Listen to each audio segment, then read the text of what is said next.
দেখো, you must remember that কোনো সেন্টেন্সে যদি তুমি হ্যাজ, হ্যাভ অথবা হ্যাড তাদের এই তিন ভাইয়ের যে কোনো একজনকে তুমি ইউজ করো, তাহলে এর পরে যে ভার্বটা তুমি ইউজ করবে তার থার্ড ফর্ম কিংবা পাস্ট পার্টিসিপল ফর্ম তোমাকে ইউজ করতে হবে।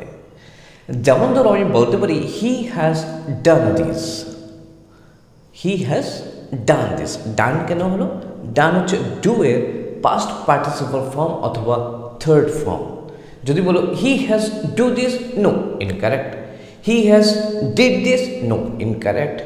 হি has doing this, no, incorrect. It should be he has done this.